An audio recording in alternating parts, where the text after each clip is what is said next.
ମାଲକାନଗିରି ଜିଲ୍ଲା କୁଡୁମୁଲୁଗୁମା ଲୋକାଲ ଚର୍ଚ୍ଚରେ ପାଳନ ହେଉଛି ବଡ଼ଦିନ। ଆଜି ସାରା ଦେଶରେ ଯୀଶୁ ଖ୍ରୀଷ୍ଟଙ୍କ ଜନ୍ମଦିନ ବା ବଡ଼ଦିନ ପାଳନ କରାଯାଉଥିବା ବେଳେ ମାଲକାନଗିରି ଜିଲ୍ଲାର ଖଇରପୁଟ ବ୍ଲକ ଅନ୍ତର୍ଗତ କୁଡୁମୁଲୁଗୁମା ଲୋକାଲ ଚର୍ଚ୍ଚରେ ବହୁ ଆନନ୍ଦ ଉଲ୍ଲାସର ସହ ଯୀଶୁ ଖ୍ରୀଷ୍ଟଙ୍କ ଜନ୍ମଦିନ ବା ବଡ଼ଦିନ ପାଳନ କରାଯାଉଥିବା ଦେଖିବାକୁ ମିଳିଛି। ତେବେ ଚର୍ଚ୍ଚର ସମସ୍ତ ଖ୍ରୀଷ୍ଟ ବିଶ୍ୱାସୀ ଗୀର୍ଜାଗୃହରେ ଉପସ୍ଥିତ ରହି ଅତି ଆନନ୍ଦର ସହିତ ବଡ଼ଦିନ ପାଳନ କରୁଥିବା ବେଳେ ଚର୍ଚ୍ଚର ମୁଖ୍ୟ ପାଳକ ଶ୍ରୀ ପ୍ରଭାକର ସୁନା ଓ ସତ୍ୟନାରାୟଣ ରାଓ ଉପସ୍ଥିତ ରହି ପରିଚାଳିତ କରୁଥିବା ବେଳେ ଶ୍ରୀ ରାଜେଶ ଜେନା, ଜୋହନ ଖରା, କିରଣ ଖଣ୍ଡପାଣି, ରାହୁଲ ସୁନା, ଅଶୋକ ରାଜଙ୍କ ସହ ଚର୍ଚ୍ଚର ସମସ୍ତ ଯୁବକ ଯୁବତୀ ଉପସ୍ଥିତ ରହି କାର୍ଯ୍ୟକ୍ରମର ଆୟୋଜନ କରିଥିବା ବେଳେ ନୀଳାପାରି ଚର୍ଚ୍ଚର ପାଳକ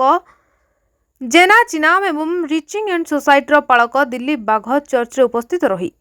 ଯୀଶୁଖ୍ରୀଷ୍ଟଙ୍କ ଜନ୍ମ ବିଷୟରେ ଉପସ୍ଥିତ ଖ୍ରୀଷ୍ଟ ପ୍ରେମୀଙ୍କୁ ପୁଙ୍ଖାନୁପୁଙ୍ଖ ଭାବରେ ବୁଝାଇଥିଲେ ଏବଂ ଶେଷରେ ସମସ୍ତ ଆନନ୍ଦର ସହ ନାଚ ଗୀତ କରି ଭୋଜି ଭାତର ସହ ଯୀଶୁଖ୍ରୀଷ୍ଟଙ୍କ ଜନ୍ମ ଦିବସ ପାଳନ କରିଥିବା ଦେଖିବାକୁ ମିଳିଛି। ମାଲକାନଗିରି ଜିଲ୍ଲାରୁ ଅବଦୁଲ ଗାନିଙ୍କ ରିପୋର୍ଟ, ଦ ନ୍ୟୁଜ୍ ଟୁଡେ।